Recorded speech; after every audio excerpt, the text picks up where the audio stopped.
Nidina teny Andotapenaka toerana fanadobina ireo traboina ny ekipa Andramatoa Vangy Rajonary Mampianina. Nitondra izay tsarambiny tanany ireo solitena ny vadiny filoham-pirenena nadritra izany izay notohanan'ireo premominantoka maro tamin'izao asa sosialy izao. Lova Ramanatsoa sy Mamira Soaneva ary no mitondra izay sary izay. Nidina teny Andotapenaka toerana misy ireo trabona ny ekipa Andramatoa Rajonary Mampianina Vangy. Nitondra izay tsarambiny tanana ireto solitena ny vadiny filoham-pirenena reto. Fantatra randritra ny fotoana tokoa fa nanolotra vary milanja 4 taona mahery, tsaramaso 20 gony ary koba 20 gony ihany koa ty ekipa ty. Tongeto izahay dia tena maneho tokoa izany hoe fiombonana zany avy amin'ireo ray aman-drenitsika ireo.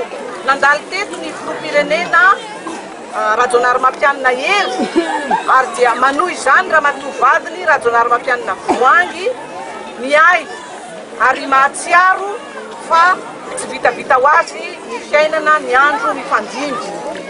Koa tsaroana ny teny hoe Antananarivo arivo latsy matindray andro fa ao ihany koa ny hoe Malagasy tsy resy ny fitsapana satria mifanometana.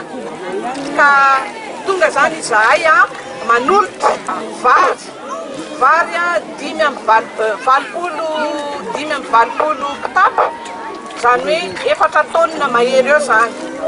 Miaraka amin'izay misy ihany koa ny tsaramaso 20 kitapo ary koba ho an'ny zaza madinika ho an'ny ankizy 20 kitapo ihany koa. Tsy vitan'izany fa mbola nanolotra trano eva misa enipolo ihany koa vokatry ny fiara-miasa amin'ireo mahalala tanana avy any Dilambato ny ekipa Andramatoa Rajonary Mampianina Vangy. Tanjona amin'izao fanampiana izao ny ahafahan'ireo trabona manohy ny fiainana andavanandro ao anaty fananjanany mahaolona indrindra amin'izao fotoatsarotra andalovan'izao. Tapitra treto indray ny fotoanantsika topo kilasy itovavy tamin'ity takariva ity akasitrahana firenanao tsy nisaraka tamin'ny nandritra ny fotoana ny fampahalalam-baovao teto amin'ny fahitalavitra MATV.